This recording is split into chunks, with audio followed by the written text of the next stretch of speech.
I know I can't change it, but I'm sorry. I'm sorry, y'all. Okay. An emotional apology in a Youngstown courtroom today as a woman is sentenced for killing a teenage girl. Good evening. I'm Lindsay Watson. And I'm Samantha Bender in for Dave Sess. That shooting happened back in May, but months later, the pain is still very real for all of the people involved in this tragic case. First News morning anchor Anna Marsick brings us the emotional statements from court.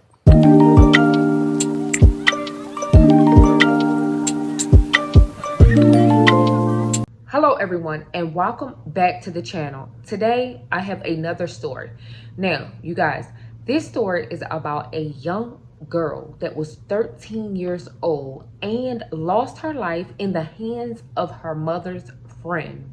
London Jones was a 13-year-old girl that had so many dreams and goals. I mean, she was only here for 13 years, but unfortunately, the night of May 19th, 2023, London Jones, a precious young lady that had so much to live for, would lose her innocent life by being in the wrong place at the wrong time. This is the story of London Jones. Now, around 12:30 a.m., there was a party going on, and unfortunately, a fight broke out amongst adults. Now, London Jones was there with her mother, her sister, and several other people. But this party was mainly an adult party with alcohol. Now, London lost her life in the hands of her mother's friend. Her mother's friend was named Shamar Green, age 29 years old. Now, Jasmine, London's mother, had been friends with her for years. In statements, Shamar said that she did not mean to kill London. She was devastated. She also was furious that this happened, and Jasmine wished she can turn that day back. She said that she made a bad mistake by taking her daughter to this party, and she wished she could just erase it all. Now, Shamar speaks in the court about how she felt about that night, and she also states she wished she can take it back. Unfortunately, London lost her life, and this is what actually happened. Shamar got into an altercation with a male that was at this party. The male that also got shot in the foot was the man that supposedly had done something to Shamar. Now, it was an altercation between the two, and she shoots the man in the foot. But then she also states that she thought she was shooting off the other rounds in the air. But unfortunately, London Jones got hit. Now, London was standing on the sidewalk when she was hit with this bullet. And police were called out to the scene, but everybody on the scene that was questioned had to be questioned several times because nobody wouldn't give a straight answer, or people were hiding stuff. So the police would have to question Shamar several times before taking her into custody.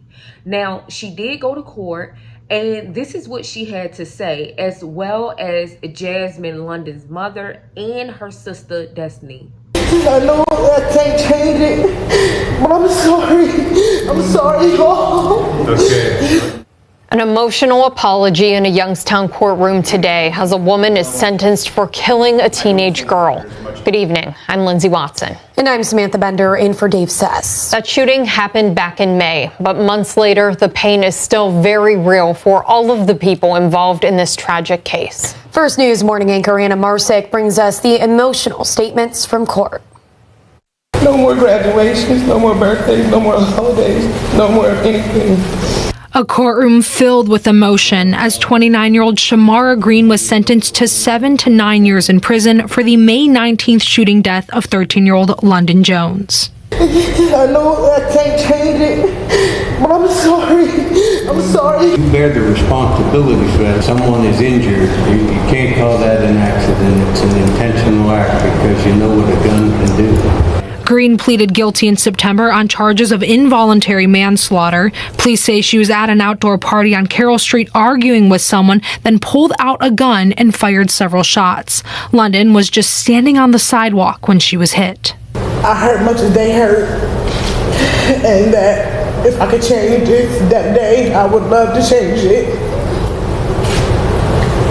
It's not that I don't go about, that I think about, what had happened. Dynasty Jones, London's sister, says this death shattered her, and it hurts even more because Green was so close to their family. We loved you like you was ours, but I don't think you cared and you loved us like we loved you. I don't think you cared about me or London when you pulled that gun out and started shooting at me. I feel you didn't care whose lives was in your hand at that moment. My baby sister was out there. Like, I talk to them kids every day. Like, I see them kids every day. I want to see them all the time. I picked them up from school. Like, they was my own. London's mom says her daughter was uplifting and had a bright soul. To know my baby was to love her. Her smile would brighten up a room. The love she gave, you could feel from miles away. In Mahoning County, Anna Marsick, WKBN 27 First News. This is a sad, tragic event.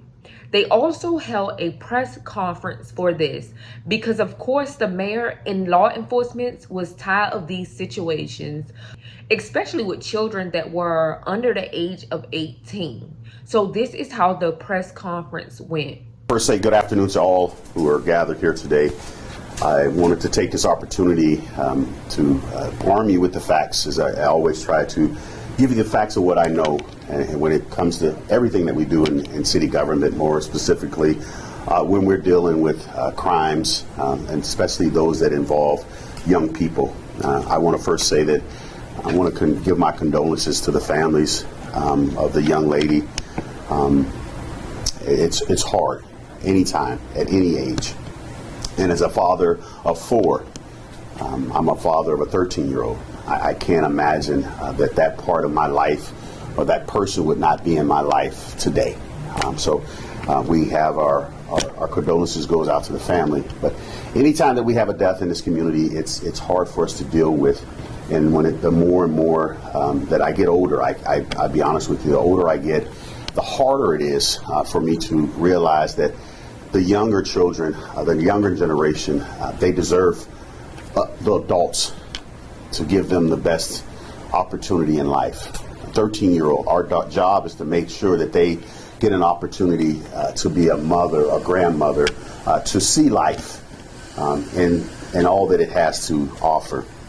I was asked just the other day by a group of students when I was speaking about what I do, and then I usually give a story about who I am, and then I talk about the job of being mayor, and then the one opportunity is I give them an opportunity to ask questions of me. And the question the one young man asked, he said, "What's the hardest part of your job?"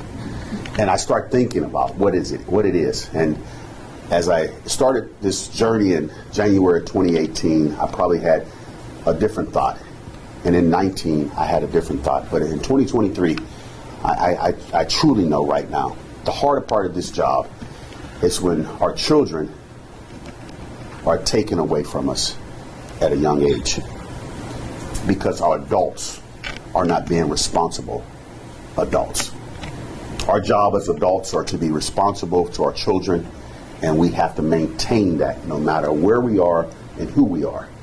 We need to make sure that the next generation has an opportunity to thrive and to be a productive citizen in life. So I since said, that is hard for me. And when you talk to a group of young people, they don't understand what that means. My grandmother used to tell me, just keep living, son. And that's what we need to make sure our children just have an opportunity to keep living. We owe that to them, to the media, to the community, to those that are here. We all have a part to play in this. We need to make sure that we continue to give an opportunity to educate what good parenting looks like, to educate what's responsibility look like, to educate, to make sure that we know that family values cannot be thrown out the door, and we just can't take up what society says is the right thing. We have to continue to do what we know is the right thing, to make sure our next generation is thriving. And at this time, I would like this opportunity to have Chief Davis come and say a few words about what we know and arm you with the facts about what's going on with this case. Thank you, Mayor. Good afternoon, everyone. I'm going to echo pretty much what the mayor just said. In the Youngstown Police Department, we can and have put in place strategies and initiatives to combat crime.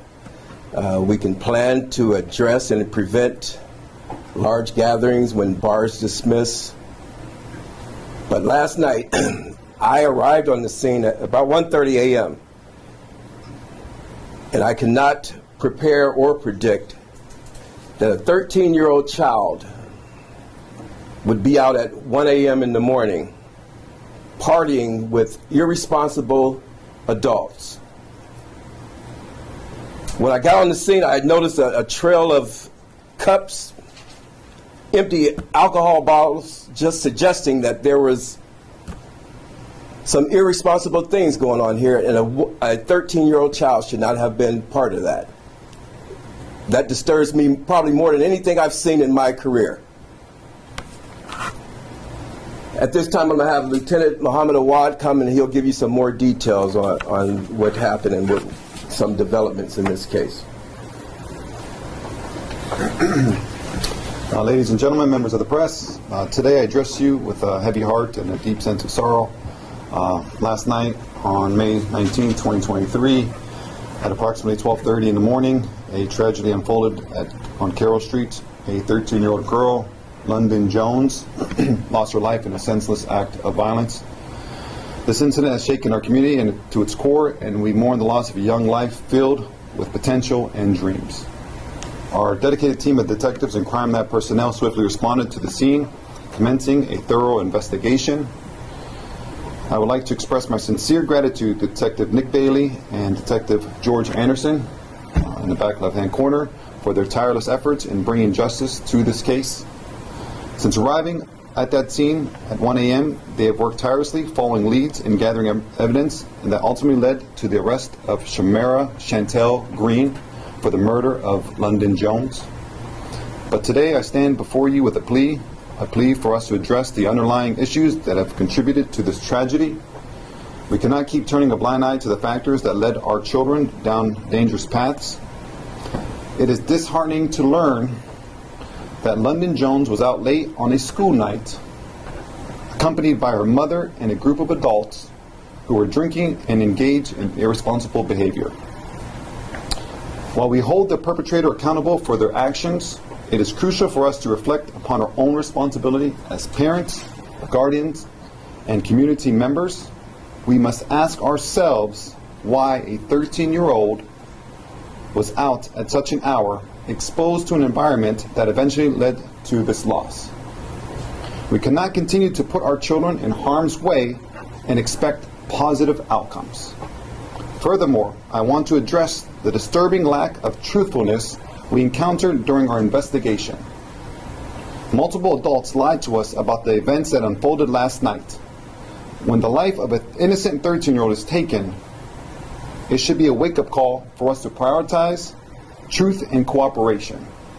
We cannot bring London back, but we can work together to prevent such tragedies in the future. Let this be a turning point for our community, a moment where we come together not only to seek justice, but to foster an environment of safety, accountability, and responsibility.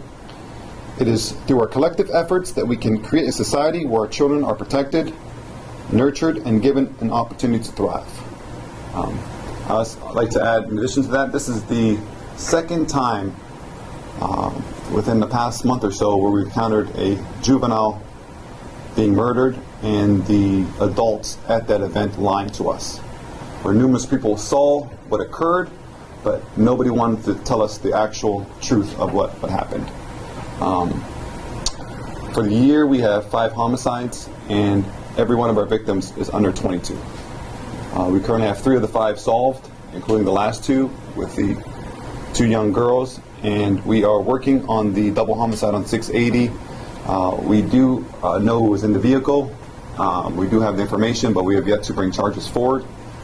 So again, my detectives are working, the Youngstown Detective Bureau are working hard on that case and on every case we encounter. But We were fortunate that we had those two detectives, Nick Bailey and George Anderson, working against them at the 12-hour mark since they've been called out. And they haven't so much as just taken a break. This is the first time they've actually went up for air.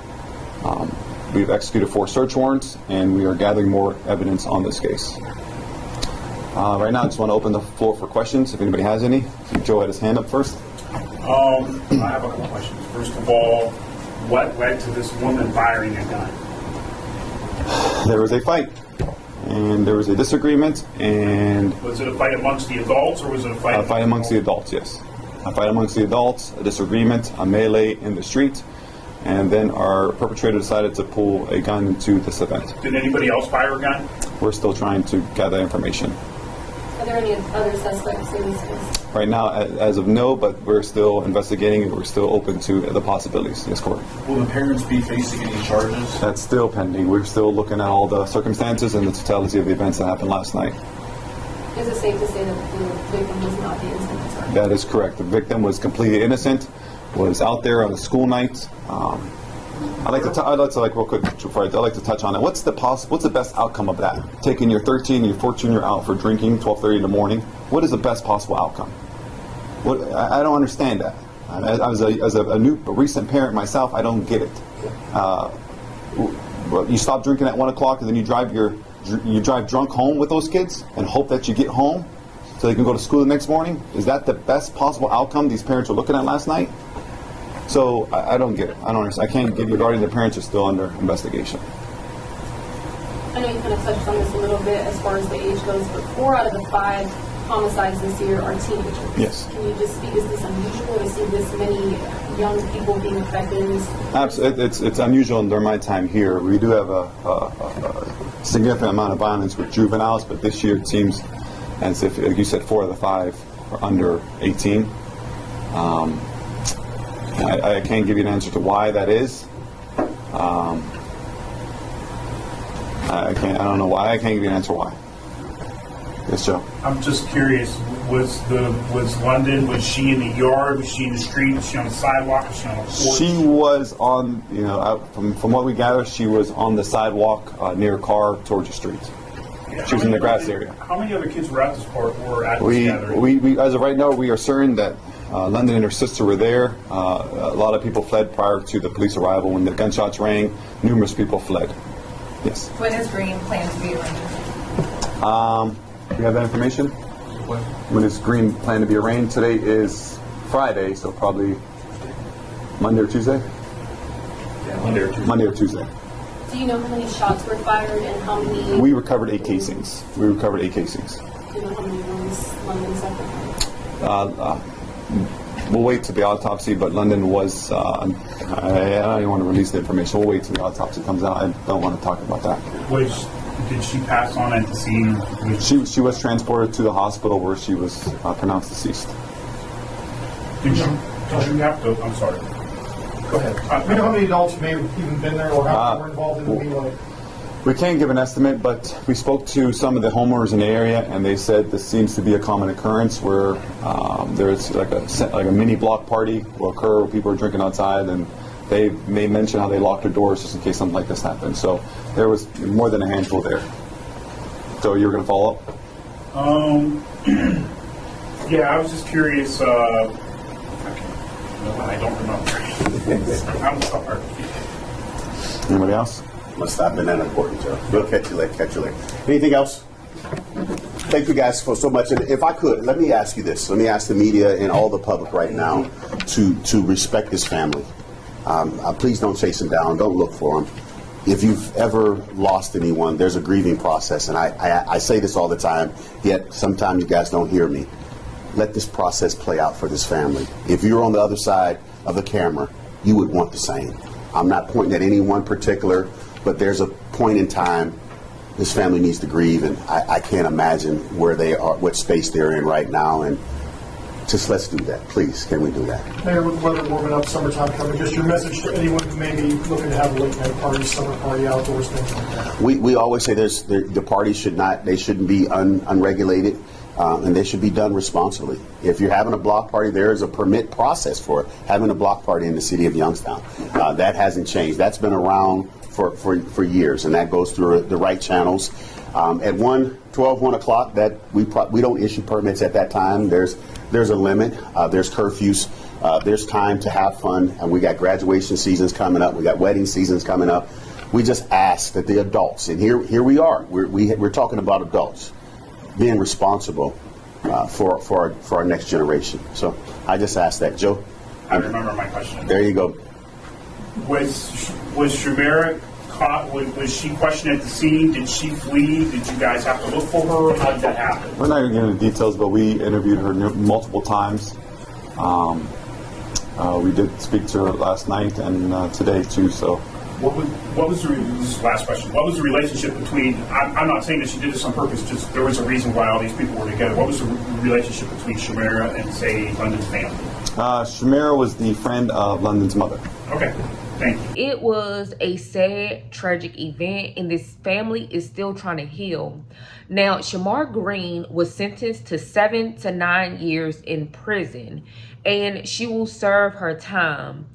Unfortunately, this horrible situation happened, but it really did not have to happen. And it was late at night, and this 13-year-old was at an adult party. There's no one really to blame but the people that took her. But it happened, and nobody can take it back. We will pray for this family because they have lost a loved one. And once you lose a loved one, no matter how you lose them, you are forever broken. Let's continue to keep London Jones' family and friends in our prayers. You guys, don't forget to like, comment, and definitely subscribe to this channel. Subscribe for more talk and crime stories. Peace.